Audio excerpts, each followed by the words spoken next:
Estamos con la poeta Mariana Llano, una vez más en una entrevista a profundidad, porque creemos de que cuando uno graba o filma, pues queda para la posteridad y a veces quizá este video tendrá mucho más valor siendo publicado hoy día, dentro de 15, 20, 30, 50 años tendrá el valor mayor, como suele suceder con las cosas con el tiempo a veces, ¿no? Como el vino, ¿no? Cuanto más añejo, el dicho dice, es mejor.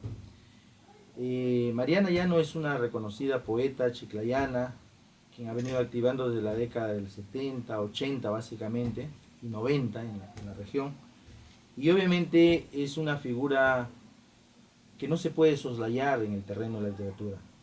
Digo esto porque indudablemente a veces en el medio solemos tener pocas mujeres. Y una de las cosas que ha sucedido recientemente, que ha causado gran revuelo y barullo, es justamente esta incorporación de 10 nuevos autores al prospecto de admisión de la Pedro Ruiz Gallo.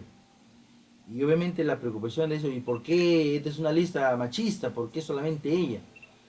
Porque creo que una valoración de ella es que Mariana Llano es una poeta a carta cabal. Es una poeta que ha sabido en sus 40 y tantos años de trayectoria literaria ganarse su espacio. Ella no lo ha comprado, ella no lo ha buscado gratuitamente, le ha costado, como suele costar en estas cosas literarias.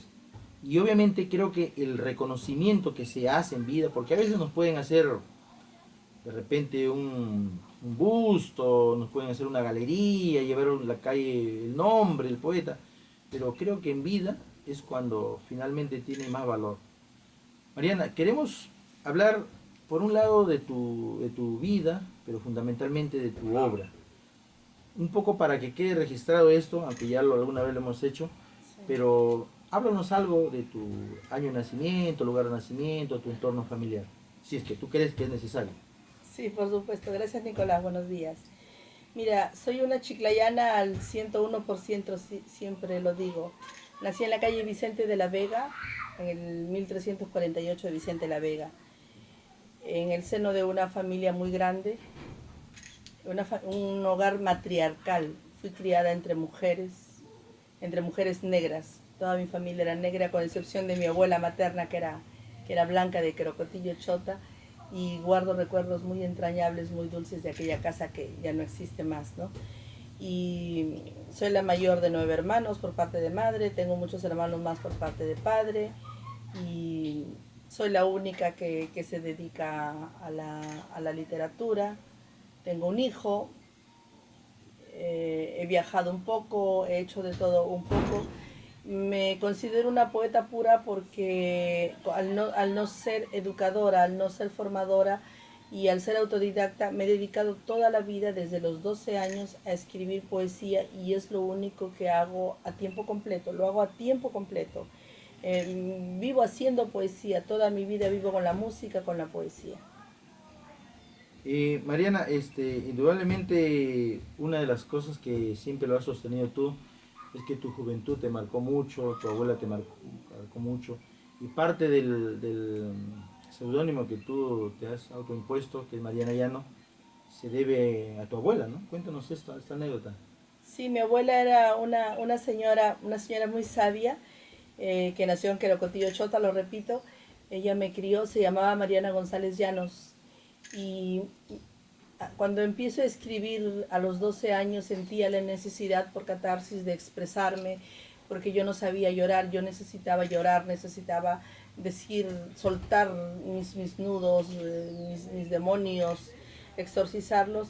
Entonces, yo no quería llamarme Giovanna Yaipen Rodríguez, porque para empezar no es artístico, ¿no? Uh-huh. Entonces, pensé en el nombre de la abuela, y de ahí nace Mariana Llano, de Mariana González Llanos, nace Mariana Llano. ¿Y cómo es que surge tu pasión por la escritura, la poesía, básicamente? Porque tú básicamente estás como poeta, que obviamente has hecho cuento también, pero obviamente una faceta que más has impulsado en lo tuyo es la poesía. ¿Cómo nace esa afición en ti? Esa pasión, porque más que afición creo que llegó a ser una pasión, porque esa pasión te dura más de 40 y tantos años. tuve la suerte de ser criada en un hogar donde se leía mucho, donde siempre había libros, y la tía que nos criaba era una persona muy romántica. Ella siempre compraba esas antologías, Hablemos de Amor, no sé si recuerdas, de José Godard Alzamora. Entonces, desde muy chica, desde que yo aprendí a leer antes de aprender a escribir. Yo creo que sabía leer desde que tuve uso de razón. Y yo devoraba libros, devoraba hasta las guías telefónicas, las necrológicas, todo lo que hubiera que leer leía. Y cuando me llegaban esas antologías, sin saber lo que era el amor, sin saber cuáles eran los delirios de la pasión, yo me enamoraba de los poetas y de lo que decían. Y uno empiezas copiando, empiezas transcribiendo letras de canciones, transcribiendo poemas, hasta que un día dices, ¿y por qué no puedo yo crear algo? Empiezas haciendo una cuartetita y le das forma hasta que se crea el poema. Pero creo que lo agradezco a través de la lectura. Leía mucho, he leído mucho, que tengo problemas de vista terribles, ahora leo mucho menos, pero no me considero la gran escritora, pero sí me considero una buena lectora. Uh-huh. Y digamos, ¿tú te acuerdas de tu primer poema? Me imagino a tu edad, la que tenías, algo romántico. ¿Cuál era el tópico de tu poema? No fue un poema, yo tendría pues supongo 8 años, 9 años, niña. y compuse una canción que se llama, había en esa época unos baldes de latón en los que se cargaba agua, Claro. y le compuse una canción al balde, se llamaba El Balde. Eso es lo que tengo registrado en el disco duro de mi memoria. Y luego a los 12 años empecé, cuando ya empiezas con la pubertad, empecé a expresarme, a escribir cosas más íntimas. Entonces escribí sobre la muerte, murió un familiar, empecé un poco como a filosofar lo que significaba que una persona tan viva, tan fuerte, de pronto no estuviera. Y mis primeros poemas pues fueron románticos. Siempre era hablar del amor, de los besos. Yo no sabía lo que era un beso, no sabía lo que era un abrazo, pero bastaba con leer para imaginarte que decía, el día que me besen me voy a desmayar, me voy a morir, me va a dar algo, me voy a ir a otro planeta el día que un hombre me bese, ¿no? Y por cierto, no fui besada hasta los 15 años. ¡Oh, caramba! Y a ver, cuéntanos eso. ¿Cómo fue ese romance? Pues obviamente 15 años, un romance platónico. Fue una cosa, a los 11 años había un chico que vivía frente a mi casa y siempre se ponía en la ventana y yo vivía enamorada de él, colgada, pasaba, y cuando el chico me miraba yo sentía que me derretía, y con mis amigas siempre les decía, les apuesto que cuando yo pase el chico me va a mirar. Y así pasaron 4 años. 4 años, y yo no permití jamás que nadie se me acercara, porque yo decía, el primer hombre que me va a besar tiene que ser él, y lo voy a esperar hasta los 15 años. Y un día, cuando ya había cumplido 15 años, se me acercó. Recuerdo que salí una sola vez con él, pero me besó. ¡Wow! ¿Primer beso? Sí, me besó y me sentí la mujer más feliz del mundo, me sentí súper enamorada y fue una bonita experiencia. Claro, ¿verdad? Sí. Inocente. Totalmente. Nada de malicia. Totalmente. Nada. Y dime una cosa, Mariana, y bueno, después que pasaste esta etapa de tu niñez, parte de tu adolescencia, ¿qué autores influyeron en ti? Aparte de, obviamente, de lo que había en casa, pero que recuerdes tú, ¿qué autores fueron los que dijeron, ya, por esto voy a entrar a la literatura? ¿Te acuerdas tú de algunos autores, de algunos libros? Como adolescente, como mujer adolescente, yo tenía en esa época mucha influencia de Gabriela Mistral. Y me decían mis profesores porque a mí me encantaba la ternura con que Gabriela Mistral escribía sus poemas, sobre todo hacia los niños, ¿no? Y me decían cuando me leían mis maestros de literatura, me decían, tienes mucha influencia de Gabriela Mistral. Me gustaba mucho José Ángel Buesa, Rafael de León. Y de aquí pues leía a Vallejo como que lo entendía y no lo entendía, pero Vallejo me dolía. Tal vez a esa edad yo no entendía y profundiza Vallejo, pero me dolía. No es tanto el entender, es el sentir. Yo, por ejemplo, este poema El Padre Nuestro a mí me gusta mucho, me gusta más que muchos otros poemas. Ya me gusta más que Los Heraldos Negros, porque a mí me llegaba, ya, y darle pedacitos de pan al que no tiene y hacerle nidos en el corazón, algo así. Y eso a mí me enternecía y me entristecía a la vez, como él mismo dice, triste y dulce. Y digamos, y la parte de narrar, porque luego has incursionado también en la narrativa, ya creo un poquito ya más más cuajada, madura, cuando ya habías hecho imagen de poeta, entraste ya a la narrativa. ¿Y esa experiencia cómo es que te surge? Bueno, eso nos ocurre a todos, ¿no? Todos tenemos el abuelo, la abuela, la familia que nos cuentan cuentos de niños. Entonces, nosotros solíamos contarnos cuentos sobre todo de muertos. Y habían historias, habían cosas. Y todos los que escribimos, tú lo sabes, todos los que escribimos, eh, coqueteamos también con los otros géneros. Empecé a coquetear escribiendo cuentos. Lo primero, yo recuerdo haber escrito una novela, incluso una vez que no existe, se llamaba El último cóndor. Me acuerdo escribí para un concurso que tampoco nunca llegó a ganar nada y no tengo ningún ejemplar de esa novela. Y en ese tiempo creía que una novela era un cuento largo, ¿no? Y empecé a escribir cosas y he seguido. Mi pasión es la poesía, porque cuando yo me siento endemoniada, cuando me siento triste, cuando me siento embargada por sentimientos o por sensaciones que ya no caben dentro de mi cuerpo, la única manera de echarlo fuera es haciendo poesía. Pero el cuento es encontrar una historia e incluso a veces hasta jocosa, reírme con ella, primero te la cuento, la voy contando, la voy escribiendo y nunca lo perfecciono, nunca, porque nunca me quedo contenta con mis cuentos. Pero con algunos poemas sí, creo que los he hecho bien, algunos digo, están redondos, pero con el cuento nunca. Entonces sigo en la búsqueda. Y digamos, la otra faceta que tú has desarrollado, obviamente, que es quizá también después de la poesía la más conocida, que es la de promotora cultural. Cuéntanos un poco de los inicios que tuviste en Umbral y que luego se transformó en Escorza, en España. Cuéntanos ese tránsito, esas experiencias que obviamente son paralelas, pero que tienen una misma guía, un mismo tronco, que es la literatura. Cuéntanos esa experiencia difusora. Tuve, no sé si la buena o la mala suerte de ser madre soltera muy joven. Soy una persona muy independiente, soy una bestia alzada, ¿no? Y no me gusta recibir órdenes y como no tenía carrera tenía yo que inventarme una manera de supervivencia. Ya, entonces no podía vivir vendiendo paltas, no me daba para comer. Entonces cuando descubrí que se podían sacar plaquetas, que se podía organizar cosas, empecé a vivir al 100%. Fui muy criticada en esa época, me criticaban que yo viviera de eso, pero si yo le daba las 24 horas de mi tiempo a la promoción cultural, era lógico que yo también vendiera publicidad, vendiera una revista, vendiera un libro. Le di muchos años, más o menos desde el año 87 hasta el año 2001 aquí en Perú. Di todo lo que pude, también recibí cosas buenas, recibí cosas malas, no sé si todo lo que di fue bueno. Me dediqué a tiempo completo a ser promotora cultural y luego cuando me casé y me fui a residir a España a partir del año 2008 hasta el año 2014, 6 años más, también me he dedicado a eso, a la promoción cultural, pero allá a otro ritmo. Aquí era en una época en que yo era la única, solamente existía Umbral y ustedes eran muy jóvenes, eran demasiado jóvenes.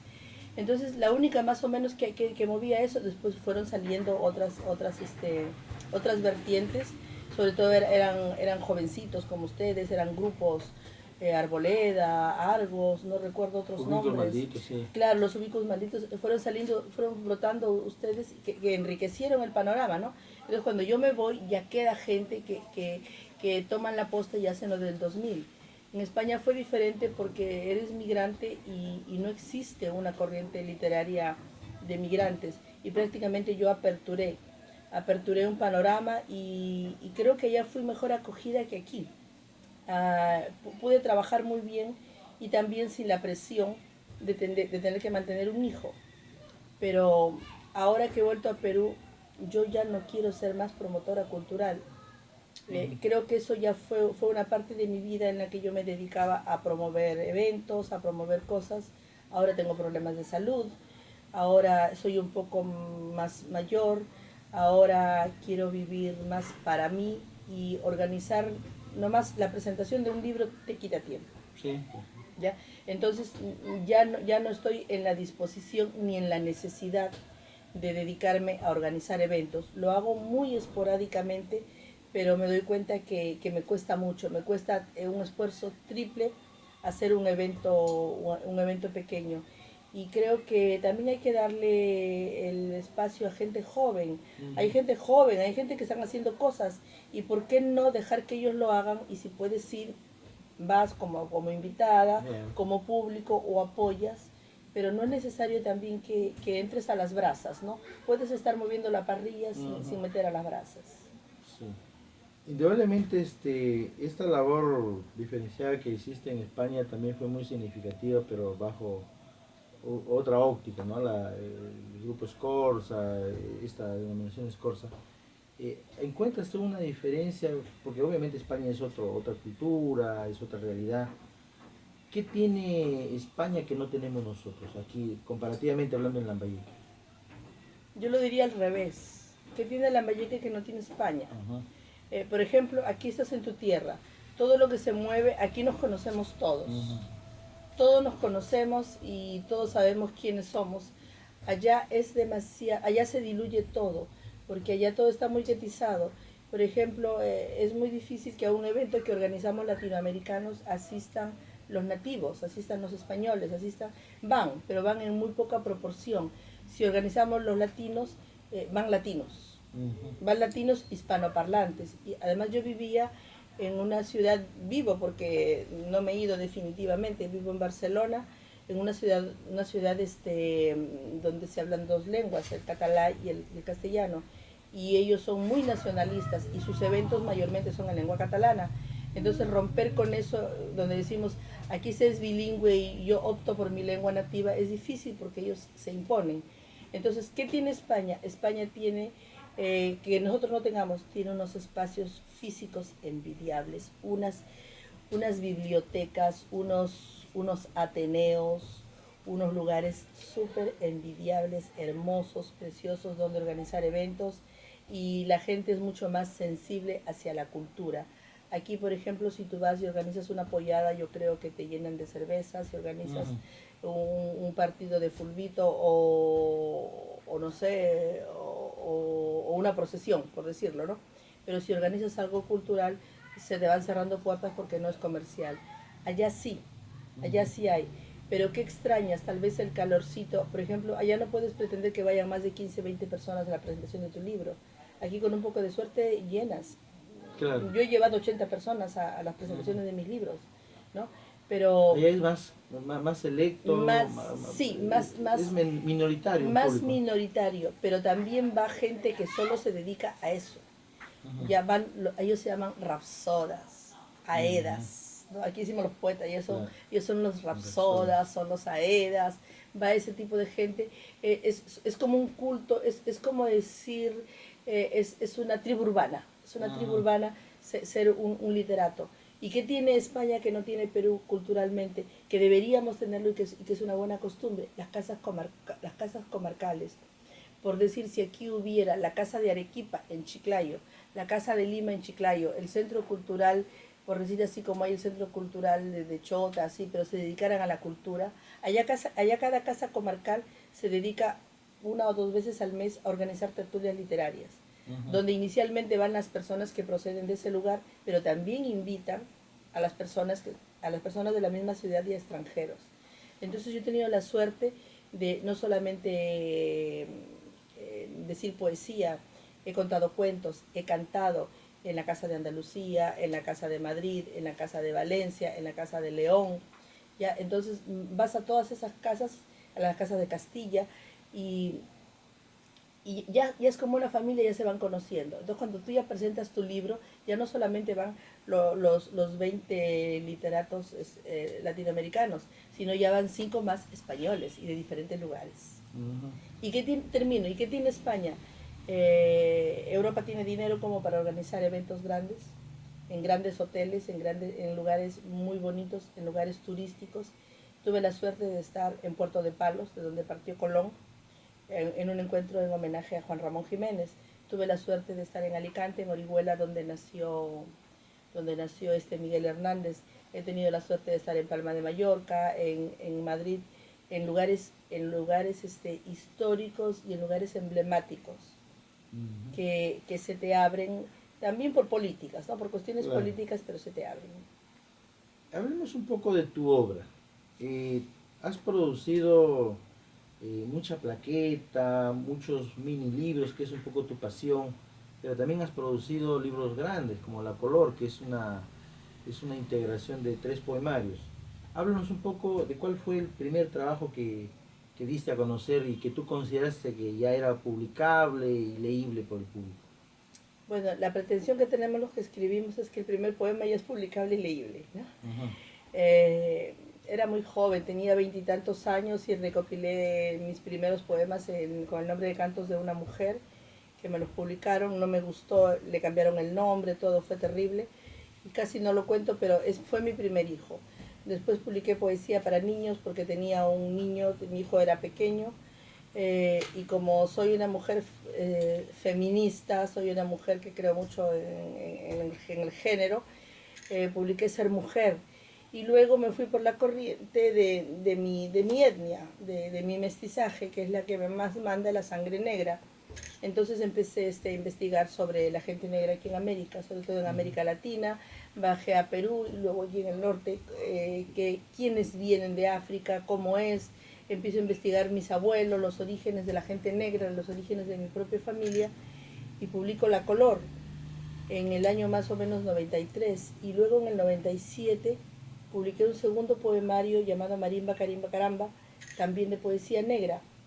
Y cuando viajo a España me encuentro con el drama, con la tragedia de que si hace más de 500 años los europeos iban a raptar, a secuestrar a los africanos subsaharianos para traerlos a América, para esclavizarlos, ahora existía otro tipo de esclavitud. Ahora existe que se llevan a las mujeres para la prostitución, roban a los niños para vender órganos, y también existe lo que es la patera. Son unos, ¿qué le llamamos? Un bote de remos, o un bote con un pequeño motor fuera de borda, en el que pueden entrar pues 15 personas, pero lo llenan hasta con 50 personas.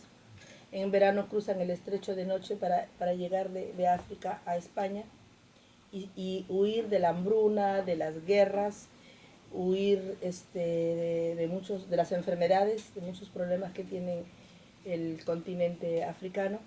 Y el drama era cuando yo recién llego, es que a la mañana siguiente las noticias daban que amanecían varadas las barcas trituradas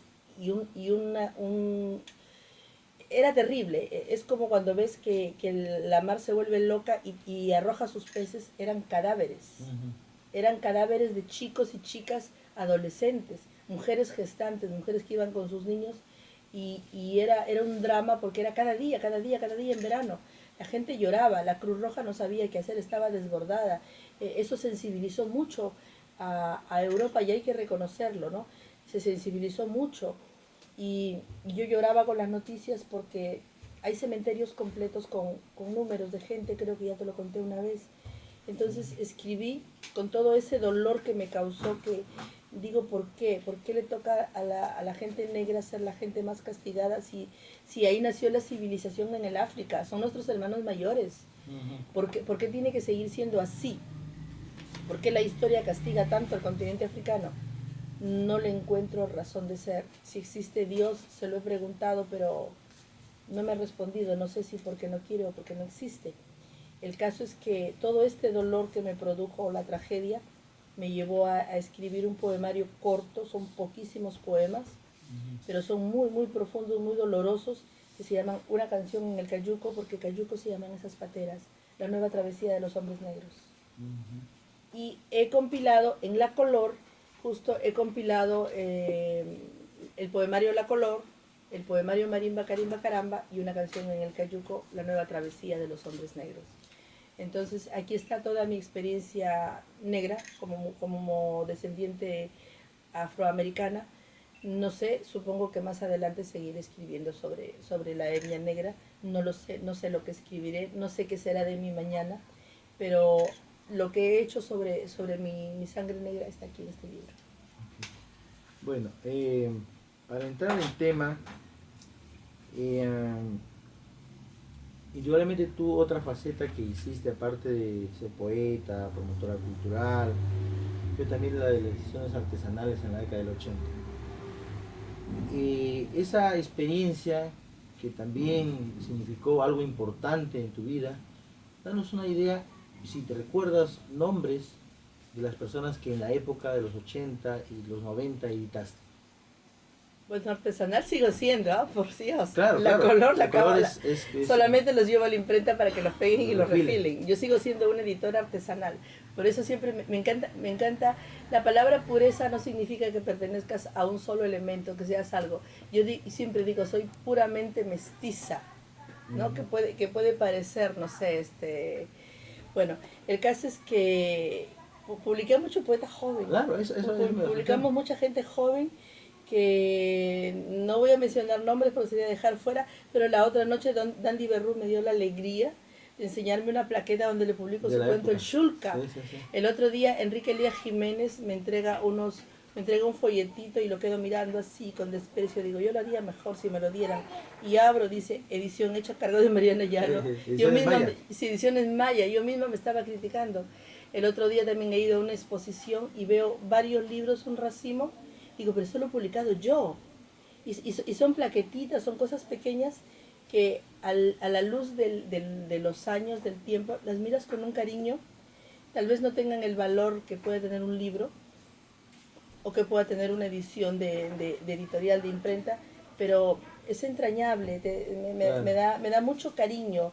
Y la gente a la quien le edité en esas épocas, con la mayoría de ellos tengo una relación muy estrecha, muy fraterna, porque ellos se acuerdan de mí. Claro, que tú les diste el inicio claro, de difusión, ¿no? Y yo cuando las veo o los veo, yo no les miro que tienen 40 años, yo les miro con sus 17 años y me enternezco cuando les veo, porque les digo, sí, me dicen, pero ya soy mamá, soy papá. Les digo, sí, pero yo te recuerdo de 17 años. Claro, ¿no? Sí. Claro. De alguna manera marcaste el inicio de su carrera literaria. Claro, que gran parte de ellos, bueno, lo han abandonado, pero hay buen número significativo de los que ahora podríamos decir que estamos ya en otra etapa e iniciaron contigo, con tu impulso, los concursos de cuento, de poesía que organizabas y que luego antologabas y publicabas. Y creo que ese era el vehículo de la época, la plaqueta, los folletos, la cosa pequeñita, pues era muy típico en los 80 y 90, ¿no? Hacerlo en mimeógrafo, hacerlo artesanal, cortarlo, refilarlo con cuchillo, con navaja. O con tijera. O con tijera, ¿no? O sea, creo que esas ediciones se tiene mucha nostalgia por eso, ¿no? Porque eran obviamente ediciones donde no había pretexto para no publicar, pues se publicaba cosa pequeña, pero significativa, ¿no? Y hoy a la distancia, pues es casi una reliquia, ¿no? Eso, ¿no? Sí, tengo algunos ejemplares que me hacen llegar a veces y los tengo como tesoros en casa.